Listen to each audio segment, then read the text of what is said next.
Sarah Ripp, and I'm here sort of representing a couple different hats today. I'm with the Institute for Regional International Studies, as well as Latin American, Caribbean, and Iberian Studies. This series of events that Jacob's involved with this week are also being co-sponsored by the Language Institute, I know you're keeping count, and the International Division, and the School of Journalism. So thank you to all of the co-sponsors for this. That's five, that's right.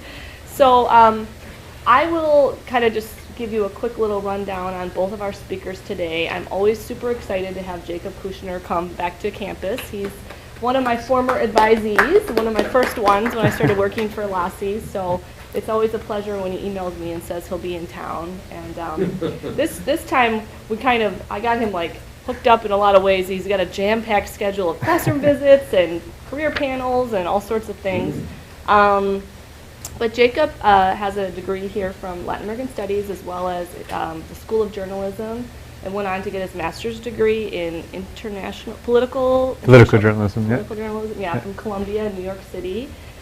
He's international freelance journalist currently based in Kenya, and has been published by lots of well-known magazines, papers such as Newsweek and New York Times, Variety. No, not Variety. Vice, maybe that's what I'm thinking of. National Geographic, among others. And today he's going to talk about Haiti, the Promised Land. Now, we're also super lucky to have Mona Augustine here, all the way from Haiti, which is awesome. And Mona is a musician, he's an artist, he's featured in a documentary film about Haiti called Mosaic. And he's also an advocate for women and children, displaced people in Haiti, and just really pleased to have both of them here. So please join me in welcoming them. Thanks, Sarah. Thanks so much. Like Sarah said, my entire Haiti experience, and I've talked about it a few times here, started in large, specifically because of LOUverture. I came back from studying abroad in the Dominican Republic, wasn't sure what to, looking for a second major, went and met Sarah and said, why don't you consider Latin American Studies? I had another friend who had considered it, and long story short, I ended up majoring in Latin American Studies, taking a course by Alberto, actually, as I graduated, a LOUverture grant, which the department funds for students to go off and do internships or as they're leaving, is actually what funded me to allow me to come and start my career off in Haiti.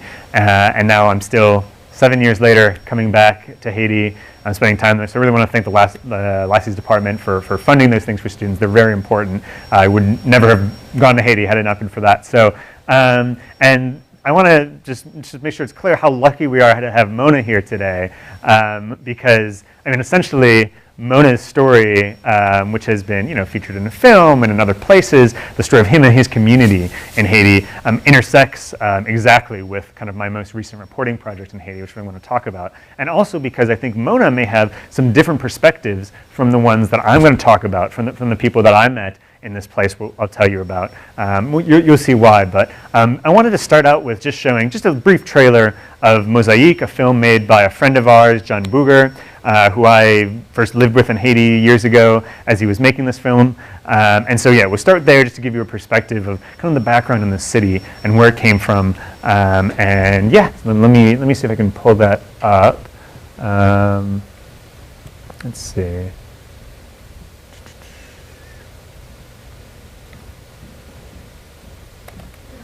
Oh, is it already on Google? Oh, okay, perfect.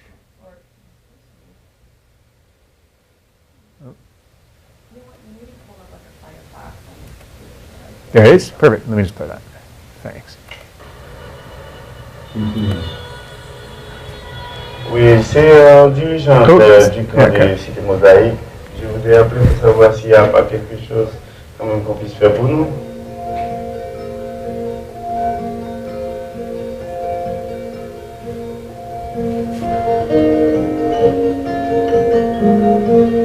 Moi, c'est Augustin Monam, c'est coordonnateur cancer, police. Tout ça pour mettre nous dehors.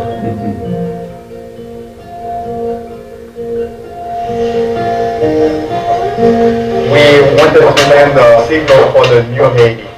Let's try to at least start the reconstruction. Nous pouvons tout moyen venir là et puis nous mettre toujours dans la condition ça Il connaît que pas bon goût depuis il décide de mettre deux sur les retirer nous va nous côté pour nous aider. Sur les deux nous faire aussi ensemble nous plus tard. On demande de retirer le système pas monaliste.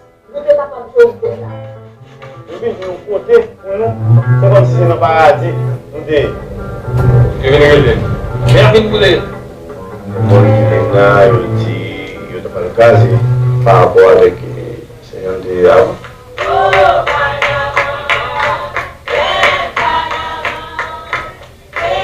Vraiment, c'est l'idée que tout le monde est capable de vivre des œuvres. Nous pouvons trouver moyens, mais nous l'esprit. La mosaïque.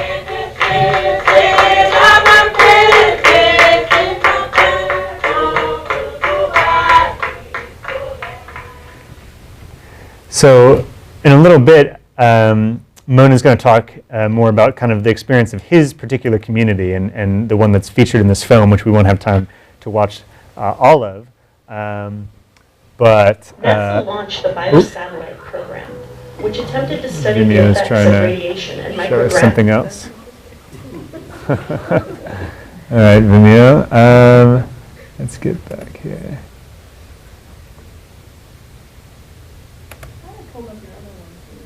Great. Yeah, I'll go back to that in a minute. So, yeah. So where to start? A brief, history of Canaan. Again, Mona knows this better than anyone. He lived through it. But as you may remember, in 2010, a major earthquake struck Haiti. Around the Port-au-Prince area and nearby cities, 1.5 million people were initially displaced. This was some time ago. But I want to talk about not the destruction or the decimation, more or less, of several cities, but the creation of a new city that has kind of cropped up after the earthquake. This is a city where nobody lived beforehand. I met one family that lived there, but now there's hundreds of thousands of people. But it was essentially a vacant land, not far from Port-au-Prince, that turned into a city. I'm going to talk about how that came to be, what life is like there, and how a city comes to be when there is no government. How can you have a social contract between government and state, rights and responsibilities, taxes, if there is no government? What comes first? The government's responsibilities of roads and taxes and governing? Or does electricity come first? Does water come first? Do the services come first? And so I'm going to talk about kind of the politics of how a new city with no government comes to be. So briefly, like I said, 1.5 million people displaced in a country of 10 million people. So you can imagine, we remember kind of the problems that occurred from the earthquake, and of course the many deaths. But I want to focus a little bit on the land situation and what happened with all these people. Everyone was looking for places to live. Hundreds of thousands settled in displacement camps, not necessarily official camps, but parking lots or areas in the city, wherever they could find to squat. I mean, because their houses were destroyed, where they'd been living, many left to the countryside to live with their family and that sort of thing. So you have this crisis with over 1 million people still, 3 months after the earthquake, still over 1 million people displaced. And the question is where to put them all. And so the president of Haiti at the time, René Préval, who just passed away a few weeks ago, the president decided to declare public this vast stretch of dry, desolate land that hadn't really been used for much of anything. There was not much agriculture there. He just tried to declare it public utility. What that means is he published in the national newspaper saying, this is government land. That was huge news to a country where 10% of the population had just been evicted and had nowhere to go.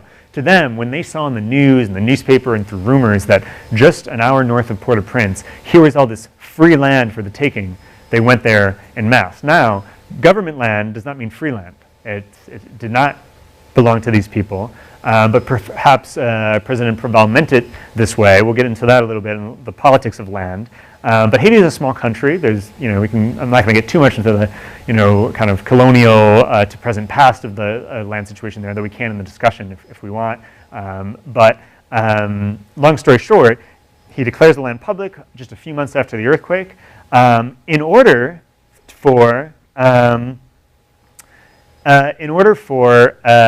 a group of NGOs and the US government and the United Nations to move a specific group of people from one tent camp. And that camp is a camp that was run by Sean Penn. So one of the camps where many people went to live after the earthquake was this golf course that people just kind of set up shop on. Sean Penn took it on himself and kind of created a foundation around helping these people. But time went on, the people were on the golf course, they needed the golf course back. So Sean Penn and the United Nations, UNDP I believe it was, US government, Central Command, Haiti's government, they all get together and they say, hey, there's this space not far from here. Why don't we resettle the people from the golf course to a more temporary or permanent, but certainly less temporary than a golf course, to this other place. And so they do. They build these temporary shelters. I don't know if I have pictures of them working with the US government. A place called Korai. They build these temporary shelters to house people. It's fairly organized, but what happens is as soon as those, few thousand families, I think, move to this organized, these organized temporary houses in Korai out in this land, what happens is that everyone else in Haiti, hearing, again, this is free land, at least that's the way they think of it, starts flocking to Canaan, the area around where this organized settlement was. They start building their own temporary shelters. NGOs come a little bit and help build temporary shelters. Eventually they start thinking, maybe this is land we can settle on. So I want to talk about, this idea. So these are people who maybe for their entire lives thought they would be living in Port-au-Prince, indebted to landlords forever, paying more rent than they can come up with a year in a crowded, often, sometimes dangerous city, at least dangerous for their children, not a lot of opportunities. Certainly many people who only dreamed of being homeowners and owning land for the first time. You can imagine this idea of moving out to this place and suddenly, all that you can see is yours for the taking. Just find some land and it'll be your land, build your house. And it's on these kind of mountains that overlook the sea. And if you can see further this way, that it would overlook Port-au-Prince. And so you can kind of get a sense of, that people who never had this opportunity might be just so excited about the idea of land for themselves. So excited that they, well here, I'll read this first. I talked to one pastor who was one of the first people to move to a certain sector of Canaan. And this is what he said. He said, the promised land is the land of milk and honey. Canaan, this is our honey. I looked into how Canaan got its name, and it used to be that this land was only used for certain people would go and pray at the mountains that formed the backdrop of the land, which was kind of up here. And they would call it Canaan, the promised land, because it would be quiet. They could get out of Port-au-Prince, they could get out of Titanien, they could go over there and pray. And those are the only people who really used this land in any sense. So it got this biblical name, Canaan, which it still holds to this day. And some people, the question is this the biblical Canaan? Is this the promised land? Is this the land of milk and honey? And so I think that's a question we'll definitely ask Mona about, and we'll have to see. The way people stake a claim to just a vast land, I don't know exactly how it was done in the West in the United States or other places, but they identify a piece of land that's not being used, they ask around and they say, hey, is someone living here yet? Is someone planning this? And if not, once they find a piece of land that's not being used by any neighbors, they lay a foundation usually down. Just, some rebar, some concrete blocks, just enough to say, hey, this is ours now. Someone is using this. Because again, these people might be living in a tent camp. They might be trying to hustle out work in Port-au-Prince. They might be somewhere else. They don't have anything to live in here yet. So they build these foundations. So all over Canaan, you see these foundations of uncompleted houses where people someday hope to move into. And other people who have moved there, trees start growing in there, goats you can find just grazing inside what someday is going to be someone else's house. But this is kind of the first way of making some sort of physical claim to the land of Canaan, saying, this is my land by building this foundation. So lots of people come. I want to give you a sense of the sort of people who came to Canaan and what they're doing here. So I'm going to get out of this one more time and see if we can load. This is a forthcoming, let's see. So this is about to be published.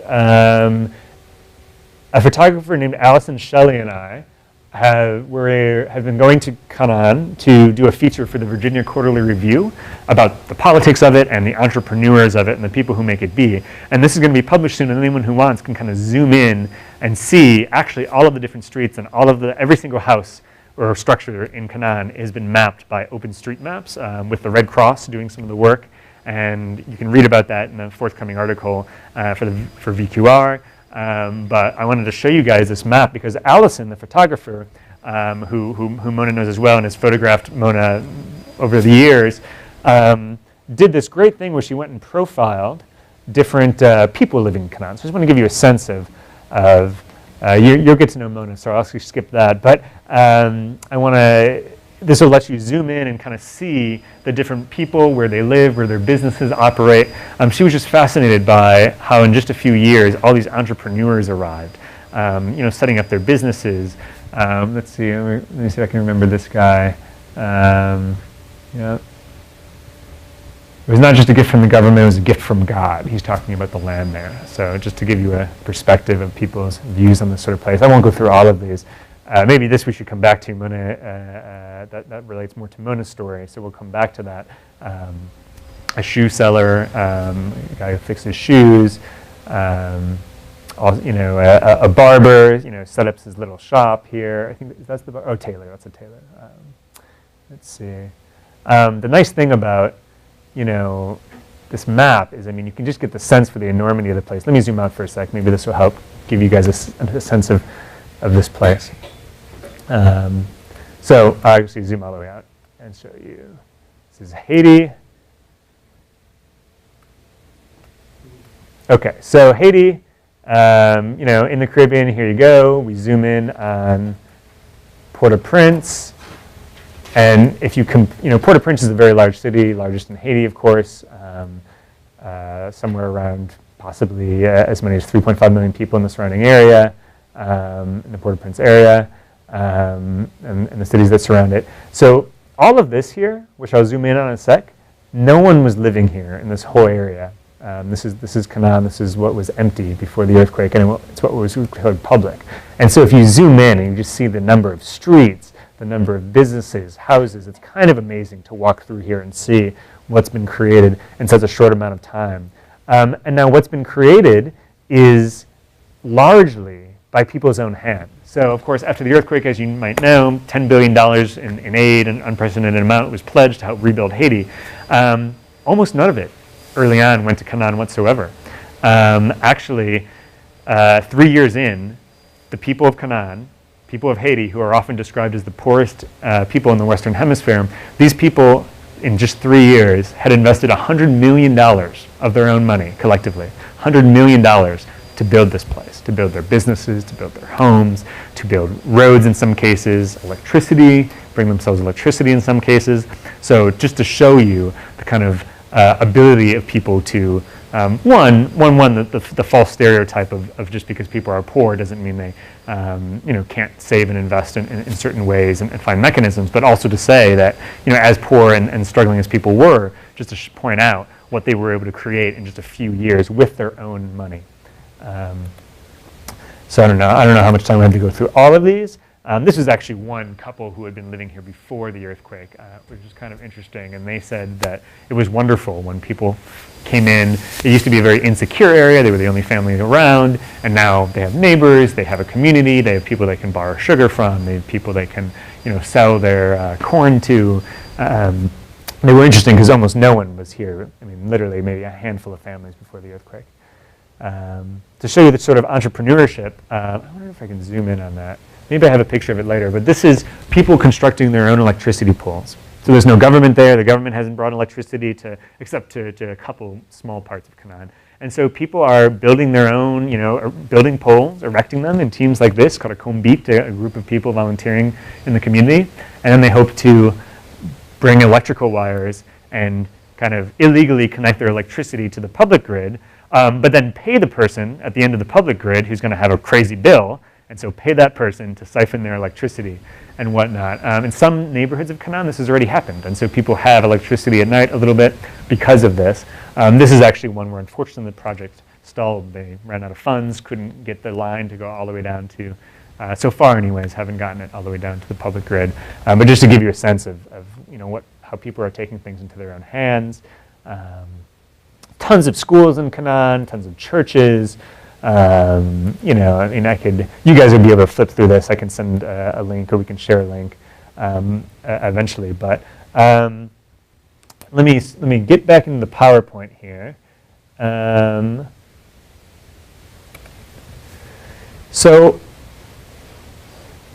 what happens though in a community where you have no government, no way to vote, no elections, is people kind of stand out as leaders. You know, a lot of people have different visions, and this is one guy I met in Onaville. His name is Sal Khan, and he became kind of a community leader in this entire neighborhood. He's the one I feature in the forthcoming article that should be out in the next couple of weeks in VQR. And you know, what happened as time went on is NGOs started to notice Canaan. Even though at first it was just people on their own, spending their own money, NGOs took notice, the Red Cross, many others. And so people who were kind of community leaders, these were the people that the NGOs would turn to make decisions about where a project should go, what kind of projects are needed, you know, who should benefit from the cell phone charging station that some woman is going to get to use and charge people to, you know, charge their cell phones, make some money off of that. So these people kind of become power brokers, sometimes more than they bargained for. And although most people I speak to in Canaan say we're glad that the NGOs are here and they're doing good stuff, it also puts some people like Salma in a difficult position. They're sort of having to compete for the resources of the Red Cross. So the Red Cross doesn't build their public plaza in some other neighborhood. They want the Red Cross to build it there. They want to have a community center in their neighborhood. So they have to kind of vie with the NGOs. And then, of course, you know, if the NGOs trust someone like Selma, then that means that the people of the neighborhood, you know, kind of go to him even more with their needs, with their desires. So people like Selma kind of get caught in the middle, and that's a little bit what the story is about that I'm have written. Let's see what else. And again, Selma's organized things like people, you know, they make street signs. And again, now you can zoom in on this wonderful map as soon as it's published and see it. But, you know, people create their own street signs. They try to beautify the place. They say, you know, what are the elements of a city? We need streets. We need street names. It needs to have a name. Every sector of Canaan has its own name. You know, people don't really say I live in Canaan. They say I live in Canaan 1. I say I live in Onaville. They say I live in Mosaic, Titaniet. Well, not Mosaic anymore as you're here. But, and the physical structure of a city, I mean, you just have all this land, right? Well, what happens if people build their houses anywhere? Someone like this guy, Toussaint LOuverture, decides, wait a minute, like this guy was a truck driver back in Port-au-Prince before the earthquake. He would not a driver, but he would go along with the trucks of food. When it would arrive somewhere, he would help distribute it all. So he knows how a city works. He knows the truck can't get down the crowded roads. So the crowded roads, there's no business. And so he moves to Canaan and he says, we need to create space for roads. People can't build their houses anywhere. He designates areas where the roads are supposed to go. He and a group of people, community leaders, do that. They decide where a hospital is going to go. They even set aside space for a police station. Now these are people who have many, many complaints about the government. Ask anyone in Canaan about the government, they say, we have no government. They do nothing for us. And yet, they set aside space for police station because they want to be governed. They want to be legitimized. They want to say, they want to be part of their nation again. They want to vote. They want to have police they can go to when something goes wrong. There's a whole aspect that I don't think I'll have time to get into of this park where they're sitting. This is a public park that these guys envisioned, and a foreigner, a diaspora, so like a Haitian guy who now lives in Miami, came back and wanted to turn this park into partly of a market, but also kind of his own home right next to it and kind of profit from it. And there was this big standoff between the members of the community and the park. I won't have time now to describe that. We saw this. But anyway, so here we have this place, no government. People are saving space for the government, but who to pay your taxes to, how to convince the government to give you electricity.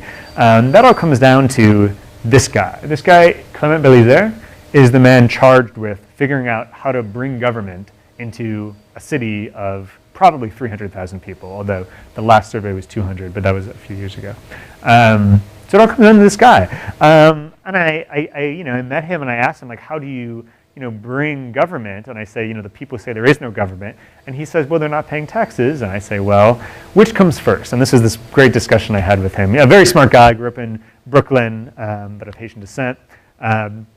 And he doesn't see Rousseau's social contract as kind of a chicken or the egg thing, which comes first, taxes or services, Do people pay their taxes first and then they get services, or vice versa? He says taxes have to come first. He's a very firm believer in that. And I struggled a lot with writing this piece to understand, well, how do we reconcile that with this place? I mean, how do you start? I mean, people aren't going to start paying taxes to a government that hasn't given them anything, and a government's not going to start, especially like Haiti's with low on funds, isn't going to start just building things for people who have no mechanism to even pay or buy in for those things.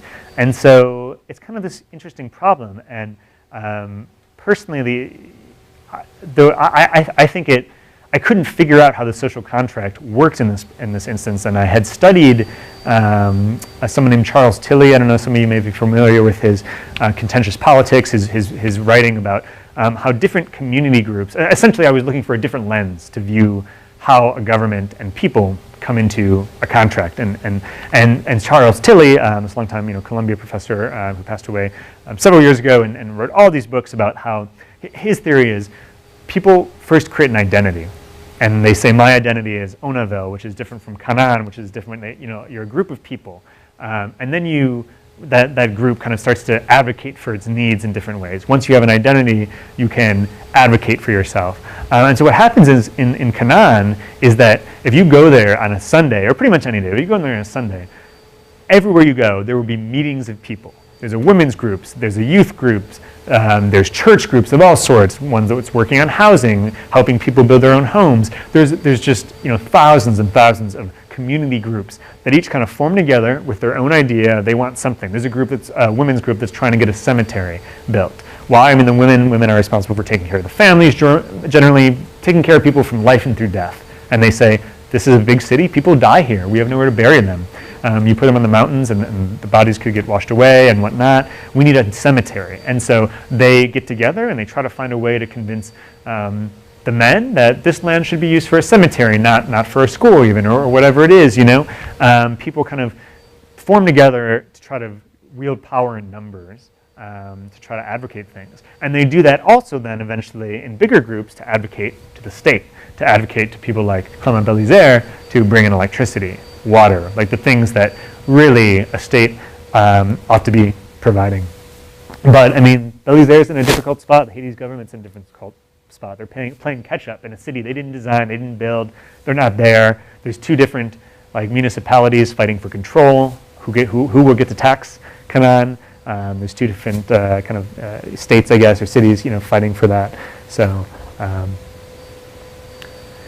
and part of the problem with getting too far away from, the problem with complaining too much that you don't have a government, which is everyone says, we have no state, pagantat.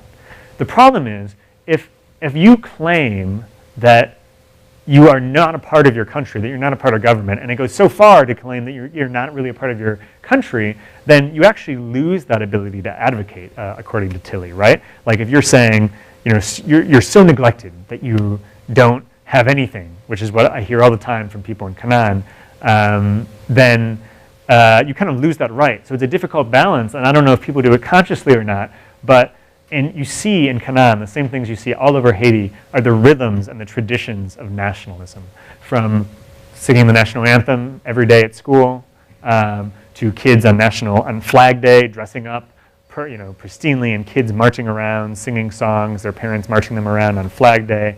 And so you see these, no one would pretend that they're not a part of the nation, even though they say there's no government, they're not a part of the government. Yeah, I mean, I don't know how to necessarily conclude this point, but other than to say that you see the motions of citizenship, of engagement in government everywhere, even though there really isn't a government yet. This quote is by Sal Khan, the leader I said. This is the motto on Haiti's flag, kind of a Haitian national motto. The load is heavy, and so many people call this the land of milk and honey, the promised land, but that doesn't mean that it's easy. People have plenty of complaints and plenty of hardships. This place is arguably on a flood zone, so during a hurricane, many people's houses could flood. Some people that we know even have claimed that it was a disaster to allow Canaan to take place here because born from a disaster, another disaster might destroy it. Hurricanes that come every year because it's a flood zone. There's tons of problems, lack of water, lack of sanitation. And building back, it is not building back better. Everyone still builds their houses in the same way that's unregulated and that caused so many buildings to collapse in the earthquake. So there's a lot of uncertainties. I won't have time to get into it, but one of the biggest uncertainties is the land isn't actually the government's to give, because the government never paid the guy who owned it, and now the guy who owned it is just trying to sue to get it back. So Mona can tell us a little bit more about this in a second, but this entire city is, in theory at least, at risk of eviction. Sarah Ripp, and I'm here sort of representing a couple different hats today. I'm with the Institute for Regional International Studies, as well as Latin American, Caribbean, and Iberian Studies. This series of events that Jacob's involved with this week are also being co-sponsored by the Language Institute, I know you're keeping count, and the International Division, and the School of Journalism. So thank you to all of the co-sponsors for this. It's 5, that's right. So I will kind of just give you a quick little rundown on both of our speakers today. I'm always super excited to have Jacob Kushner come back to campus. He's one of my former advisees, one of my first ones when I started working for Lassie's, so it's always a pleasure when he emails me and says he'll be in town. And this time I got him like hooked up in a lot of ways. He's got a jam-packed schedule of classroom visits and career panels and all sorts of things. But Jacob has a degree here from Latin American Studies, as well as the School of Journalism, and went on to get his master's degree in international.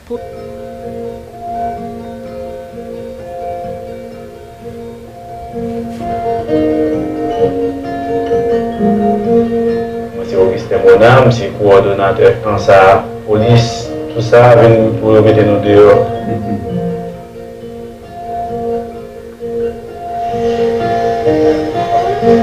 We wanted to land the signal for the new Haiti. Let's try to at least start the reconstruction.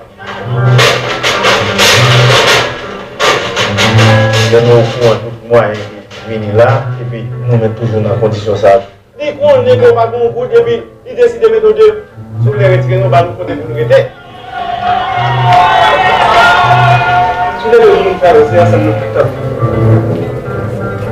Nous demandons de retirer le système, pas monaliste, nous sommes capables de faire ça. Et puis nous côté, pour nous, c'est comme si c'est un paradis, nous sommes. I think Mona may have some different perspectives from the ones that I'm going to talk about, from the people that I met in this place. I'll tell you about. You'll see why, but I wanted to start out with just showing just a brief trailer of Mosaic, a film made by a friend of ours, John Booger, who I first lived with in Haiti years ago as he was making this film. And so yeah, we'll start there just to give you a perspective of kind of the background in the city and where it came from. And yeah, let me see if I can pull that up. Let's see.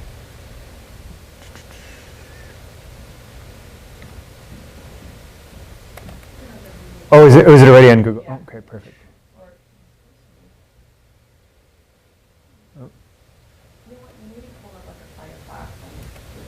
There it is? Perfect. Let me just put that. Thanks. Oui, c'est un dirigeant du camp de Cité Mosaïque. Je voudrais appeler pour savoir s'il n'y a pas quelque chose quand même qu'on puisse faire pour nous. I mean, specifically because of Lassie's. I mean, I came back from studying abroad in the Dominican Republic, wasn't sure what to, looking for a second major, went and met Sarah and said, why don't you consider Latin American Studies? I had another friend who had considered it, and long story short, I ended up majoring in Latin American Studies, taking a course by Alberto, actually as I graduated, a Lassie's grant, which the department funds for students to go off and do internships or as they're leaving, is actually what funded me to allow me to come and start my career off in Haiti. And now I'm still 7 years later coming back to Haiti. I'm spending time there. So I really want to thank the Lassie's department for funding those things for students. They're very important. I would never have gone to Haiti had it not been for that. So, and I want to just make sure it's clear how lucky we are to have Mona here today, because, I mean, essentially, Mona's story, which has been featured in a film and in other places, the story of him and his community in Haiti intersects exactly with kind of my most recent reporting project in Haiti, which we want to talk about. And also because Political journalism, yeah, from Columbia, New York City. He's international freelance journalist currently based in Kenya, and has been published by lots of well-known magazines, papers such as Newsweek and New York Times, Variety. Um, No, not Variety. Vice. Vice, maybe that's what I'm thinking Yeah. of. National Geographic, among others. And today he's going to talk about Haiti, the Promised Land. Now, we're also super lucky to have Mona Augustine here, all the way from Haiti, which is awesome. And Mona is a musician, he's an artist, he's featured in a documentary film about Haiti called Mosaic. And he's also an advocate for women and children, displaced people in Haiti, and just really pleased to have both of them here. So please join me in welcoming them. Thanks, Sarah. Thanks so much. Like Sarah said, my entire Haiti experience, and I've talked about it a few times here, started in large